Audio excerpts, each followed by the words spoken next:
3 days. That's all it took for my daughter to show me exactly who she'd become. We were still finding Margaret's hair on pillowcases. Her scent still lingered in the kitchen.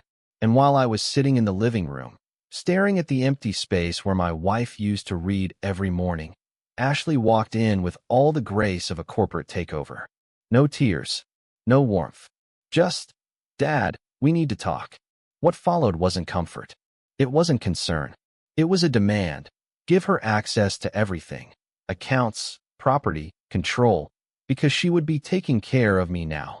As if I were the child and she were the parent. What happened next was surprisingly unexpected. I will tell you everything. First, let me thank you for your continuous support. If you love stories like this one, support us by subscribing to this channel and comment where you're watching us from. It will be great to hear from you. Now let's jump into the details of what happened. 3 days after I buried the woman I'd loved for 42 years, my daughter Ashley walked into my living room with not a trace of grief on her face.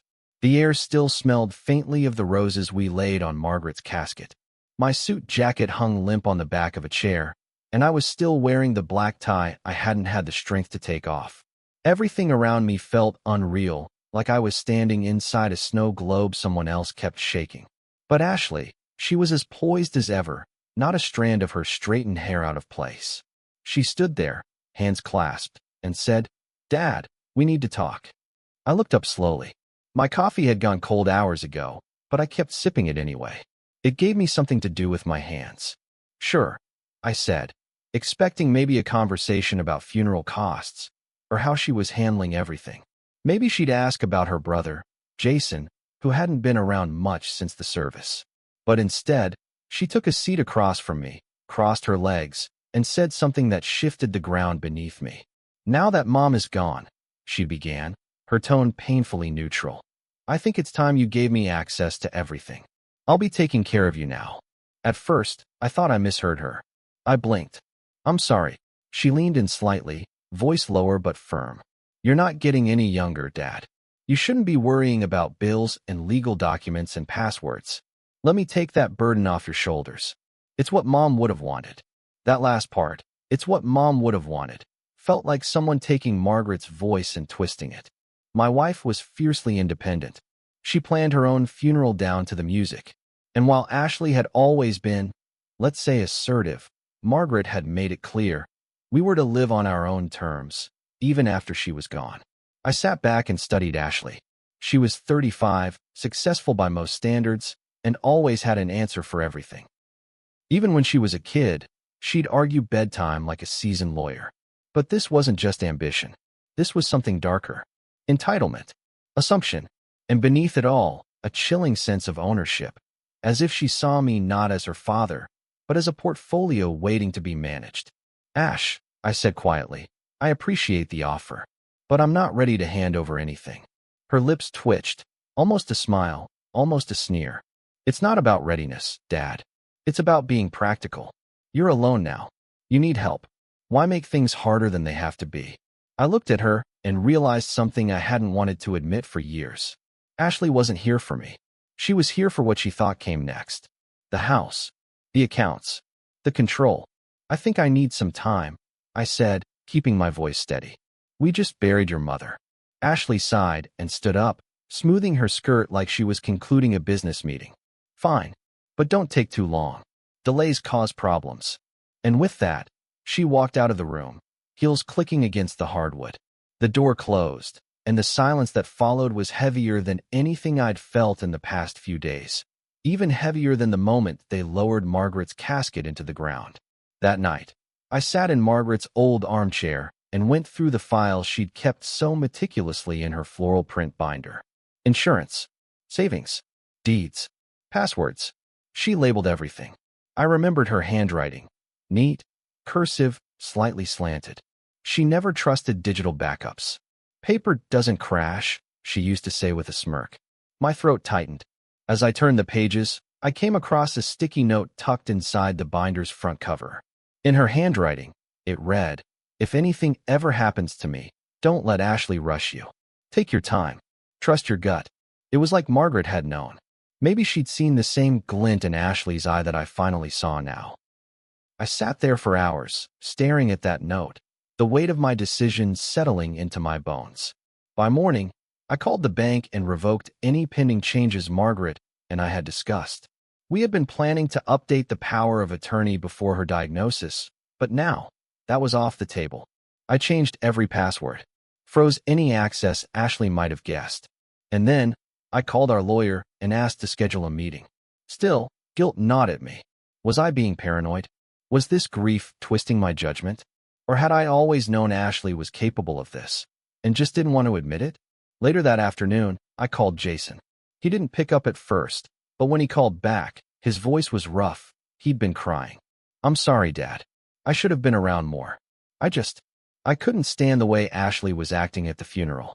I nodded, even though he couldn't see me. "She came by today." "What did she say?" I told him. "Everything." Jason went silent for a long time. Then he said, "She's going to come after the house, Dad. I know her. She thinks it's already hers." I clenched my jaw. "She said she'd take care of me, like I was her child." Jason laughed bitterly. "She never even took care of Mom when she was sick." He was right. Ashley had visited, yes, but only on her schedule, and always with a tone of mild impatience. Like caring for Margaret was something to check off a list. Before we hung up, Jason said, "Do what you have to. Don't feel bad about it." That night, I slept with the doors locked and my phone on silent. Not because I was afraid, but because I knew the storm was coming, and I needed every ounce of peace I could get before it hit.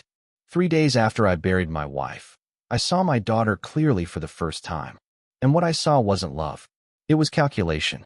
I woke up before the sun, heart already pounding. It was like my body knew I had to move fast, like some primal part of me sensed danger. The house was cold. Margaret always turned the heat up too high, so I'd gotten used to the thermostat sitting at 75. But now it was silent. No soft humming from the kitchen. No kettle whistling. Just me and the decisions I knew I had to make. I sat at the kitchen table with a legal pad and pen, and I started making a list. Every joint account, every credit card, every digital login. I wasn't just protecting my assets. I was drawing a line. A line between what I'd built with Margaret and what Ashley thought she could inherit by proximity. By 10 a.m., I was at the bank. The manager, Kevin, had known Margaret and me for years. He looked up when I walked in and stood right away. "Mr. Hutchins," he said, voice soft. "I'm so sorry for your loss." "Thank you," I said. "I'm here to make some changes." We sat in a glass room. Kevin offered coffee. I declined, and then I got to work. I removed Ashley's name from anything we had been preparing to update. We hadn't finalized the paperwork, which now felt like divine luck. I changed account numbers, added new security questions, even shifted a portion of our savings into a short-term CD, just to buy myself time. Kevin looked at me halfway through and said, "You okay, sir?" I nodded. "I will be. Just protecting what she and I built." He didn't press further. Next stop, our lawyer. Margaret and I had used the same guy, Lionel Hayes, for 20 years.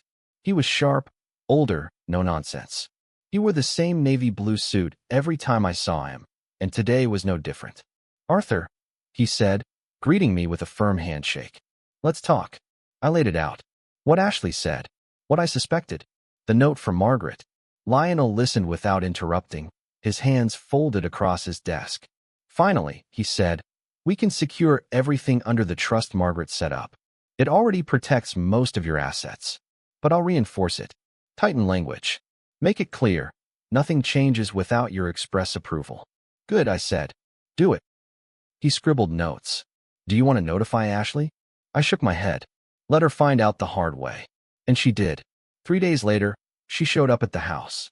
I was in the garden, pulling weeds I didn't care about, just trying to feel something other than dread. She walked up the path, purse slung over one shoulder, sunglasses on despite the overcast sky. "You changed the accounts," she said, not even offering a greeting. I stood, brushing dirt off my hands. "Yes." "Why?" Her voice was sharp now. "Less daughter, more prosecutor. Because I'm not ready to hand everything over. And because you came in here treating me like a burden, not a father." She scoffed. "You're being paranoid. This is exactly why Mom worried about you. Because you're so damn stubborn." "No," I said, stepping closer. "Mom worried about you. That stopped her. Her jaw clenched. Excuse me. She left me a note, Ashley. She told me not to let you rush me, to trust my gut. And right now, my gut is telling me you're not here out of love. You're here out of expectation. Ashley's face twisted. You're making a mistake. I've made plenty, I said. But not this one. She turned and walked away, heels pounding against the stone path. As she reached the gate, she looked back over her shoulder. You'll regret this. Maybe. But as the gate clicked shut behind her, for the first time in weeks, I felt like Margaret was standing beside me, nodding in quiet approval. I woke up before the sun, heart already pounding. It was like my body knew I had to move fast, like some primal part of me sensed danger. The house was cold. Margaret always turned the heat up too high, so I'd gotten used to the thermostat sitting at 75. But now it was silent. No soft humming from the kitchen. No kettle whistling. Just me and the decisions I knew I had to make. I sat at the kitchen table with a legal pad and pen, and I started making a list. Every joint account, every credit card, every digital login. I wasn't just protecting my assets, I was drawing a line. A line between what I'd built with Margaret and what Ashley thought she could inherit by proximity. By 10 a.m., I was at the bank.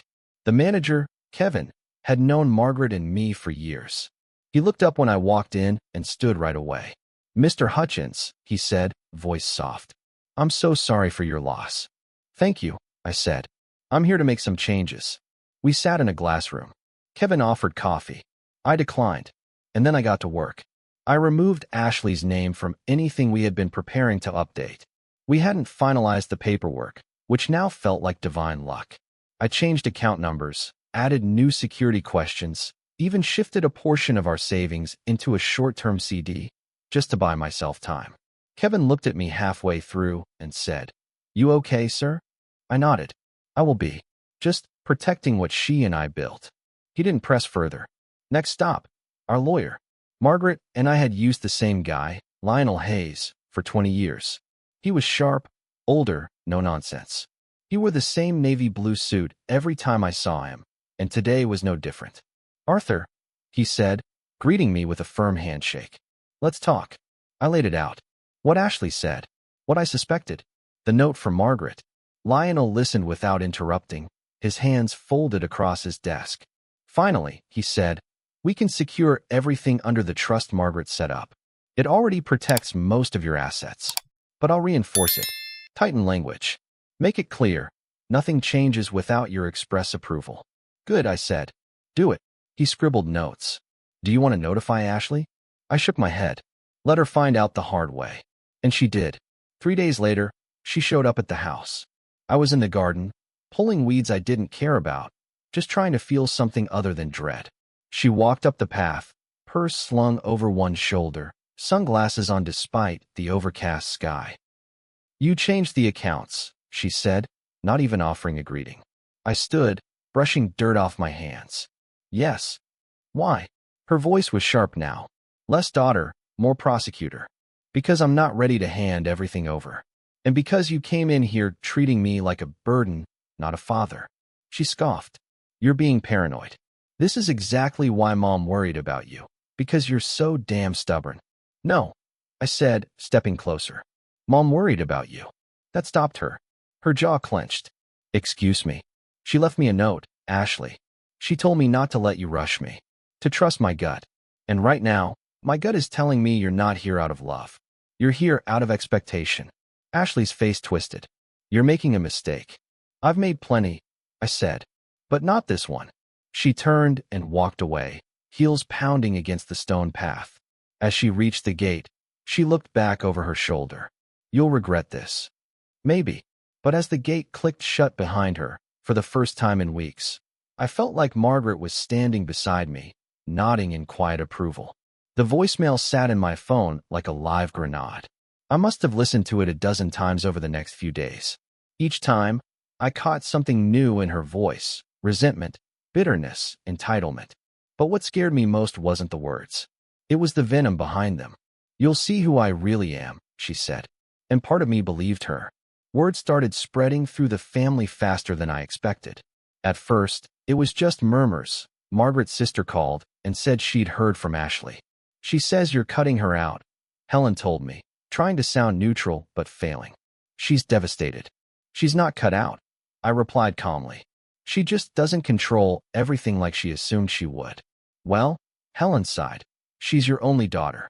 As if that excused everything. It didn't stop there. Within a week, my phone was lighting up with texts from cousins I hadn't spoken to in years. Old friends of Margaret's reached out, confused and concerned. Jason called me one night, furious. She's painting you like a senile old man, he snapped. Says you've lost it. That she's trying to protect you from making bad decisions. I leaned back in my recliner, exhaustion wrapping around me like a lead blanket. She's turning grief into a performance. Jason paused. Do you want me to post the video? No, I said immediately. That was private. For us. Then you've got to let people hear your side. I don't want a war, son. You're already in one. He wasn't wrong. The quiet, bitter war had started the second Ashley realized she wasn't in charge. And now she was building an army, armed with half-truths and self-pity. The tipping point came when I stopped by the local coffee shop. It was a place Margaret loved. She'd order the same thing every time, decaf latte with a splash of almond milk. I hadn't been back since the funeral, but I needed something normal, something that still felt like her. I ordered, paid, and waited by the pickup counter. A woman nearby glanced at me, then leaned toward her friend and whispered, "That's him, Ashley's dad." I didn't need to hear the rest. Their expressions told me everything. I left without the coffee. That night, I sat down and wrote Ashley a letter.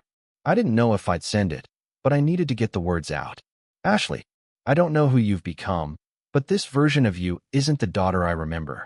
Your mother loved you. So do I. But love doesn't mean surrender. And what you're doing now, it's not love either. I hope someday you understand why I made the choices I did. Until then, I need space. Real space. No more messages. No more visits. Not until you're ready to talk like my daughter. Not like a lawyer trying to settle an estate. Dad. I folded the letter and left it on my desk. I wasn't ready to send it. Not yet. The next day, I changed the locks. It was a quiet afternoon. The locksmith was quick, polite. Family issues? He asked casually as he packed up. I didn't answer. Later that week, Jason called. She posted about you again. Said she tried to visit and you physically barred her from the home. Let her talk, I said. She included a picture of the front door. I sighed. She's trying to turn people against me. Jason paused. It's working. That night, someone threw a rock at my mailbox. It didn't break anything, but the message was clear. Ashley had successfully stirred the pot. So I did the only thing I hadn't done yet. I called Lionel and asked him to file a no-contact order. Not because I didn't love her, but because I hadn't expected her to show up again, at least not so soon. But grief doesn't slow people down. It accelerates them. It turns them into whatever they think they need to be to survive. For Ashley, that meant becoming louder, more visible, and more aggressive. 3 days after the no-contact papers were served, she was standing on my front lawn again. But this time, she wasn't alone. She had a lawyer, a younger man, cocky, overconfident, holding a leather briefcase like it contained the keys to my soul. Ashley stood beside him like a PR agent ready for a photo op. She wore red. Not subtle. Not mourning. A statement. Arthur Hutchins. The lawyer began, stepping toward the porch. You've been served. I didn't flinch. I took the envelope, nodded once, and shut the door without a word. Inside, I opened the document and read. They were filing a petition to declare me mentally unfit to manage the estate. Ashley was requesting temporary conservatorship over all assets and properties. She claimed I had grown increasingly erratic, paranoid, and emotionally unstable since Margaret's passing. It was calculated. Cold. She was making good on her voicemail promise. You'll see who I really am. Well, I was seeing it now. I called Lionel immediately. He asked me to scan the documents over, then said, "We'll need to prepare for court. This won't be simple." That night, I didn't sleep. Every creak in the house sounded louder. Every shadow felt like an omen. I kept expecting to wake up to news that Ashley had taken it even further. Maybe a restraining order, maybe a public press release. My daughter had weaponized the truth until it broke. Jason came by the next morning. He brought groceries and a six-pack of beer. You okay? He asked. I nodded, though we both knew I wasn't. She's spiraling, he said. This is desperation. No, I corrected him. This is calculation. She thinks she can break me down. Legally, socially, emotionally. Jason sat at the table and cracked a beer. Then we show her she can't. We spent the next week with Lionel and his team, gathering everything. Margaret's video statement. The note she left in the binder. The voicemail Ashley left me. Texts. Emails. Jason's testimony. Even statements from neighbors who had seen her yelling outside my house. I never thought it had come to this, I said one night, sitting across from Lionel in his office. It usually doesn't, he replied. Until it does. Court was scheduled for the following Monday. The morning of, I dressed slowly. Put on the same suit I wore to Margaret's funeral. It still smelled like lilies. Jason drove me downtown. We didn't talk much. The courtroom was cold and sterile. Ashley sat at the opposite table, whispering with her lawyer, calm and confident. When she looked at me, it wasn't with hate. It was with certainty, like she believed she'd already won. Lionel stood up first. He was brilliant, steady, unshaken. He presented the will, the trust, Margaret's video, and the note. He played the voicemail last. The judge listened carefully, brows knitting together at every turn. Ashley's lawyer tried to discredit the video, claimed it could have been coerced. He said I was isolating Ashley out of spite, and that my actions were not those of a rational, grieving man. Then the judge asked me to speak. I stood slowly. My knees weren't what they used to be, but my voice was strong. My daughter is grieving, I began. But that grief turned into control, into entitlement. My wife and I built a life. She trusted me to protect it. That's what I'm doing. Not out of spite, out of love. Love for her, and love for the legacy we built together. There was silence when I sat down. Ashley looked pale now. Her certainty cracked, just a little. The judge ruled that the petition was unfounded and dismissed it in full. Ashley's request for conservatorship was denied. She was instructed to cease all public defamation or face further legal consequences. Jason squeezed my hand under the table. Lionel patted my shoulder. I didn't smile. I didn't celebrate. I just breathed. Back home, I stood in the kitchen, holding a cup of tea. The sun poured through the window, the way it always had when Margaret would hum while cooking. Peace didn't feel like victory. It felt like silence finally returning to a house that had been too loud for too long. The house was too quiet again. But this time, it wasn't the kind of silence that suffocated. It was the kind that settled, like a blanket after a storm. For the first time since Margaret passed, I didn't feel like I was bracing for the next blow. The courtroom battle was over.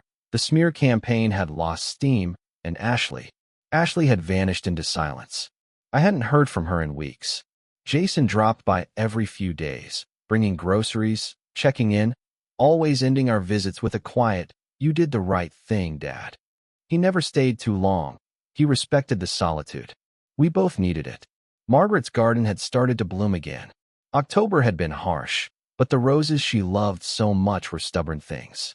They came back, pink and wild, curling around the lattice she'd painted white 2 summers ago. I spent my mornings there, pruning and watering, sometimes just sitting with a mug of coffee and the weight of memory. I still talk to her. "Turns out you were right," I said one morning.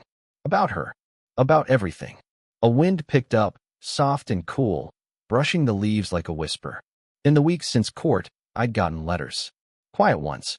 From people who had believed Ashley's version at first. Old friends. Cousins.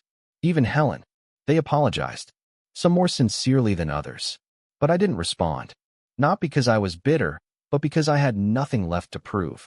Then, on a Thursday, I got a letter from Ashley. It wasn't handwritten. It was typed, 2 pages long. It didn't contain an apology, but it didn't threaten anything either. She talked about grief, about how it had changed her, about how she felt left out of the life Margaret and I had built, like she'd been on the outside looking in. She wrote, "I don't know if we'll ever be okay, but I wanted to say I understand, even if I don't agree." I read it 3 times. I didn't write back, but I didn't throw it away either. It wasn't forgiveness. It wasn't closure, but it was something. Weeks turned into months. The quiet became normal, and for the first time, I began to think about what came next. Not just survival, not just defense. Living. I joined a local grief group, not because I needed to talk, but because I needed to be around others who knew what it felt like to lose someone without losing yourself. One night, a woman named Ruth asked me, "What do you miss most?" Without hesitation, I said, "Being seen." Fully, without having to explain who I am. She nodded. "That's love." Yes, that was love. And that's what I was protecting all along. Not the money, not the house. The love that Margaret and I built into every wall, every drawer, every rose bush. The kind of love that doesn't demand or manipulate or twist grief into a weapon.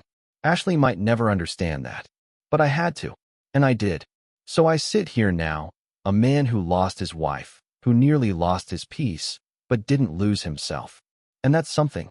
Sometimes strength looks like standing firm. Sometimes it looks like saying no. Sometimes it looks like walking away from the people you love, because they no longer love you in a way that lets you live. And if that makes me the villain in someone else's story, so be it. I've made peace with mine. When grief divides a family, what do you protect first? Your heart, your legacy, or the relationships that remain? I chose peace over approval. I chose to hold the line my wife and I built. But what would you have done? Let me know in the comments. Let's talk about what boundaries really mean when love gets complicated.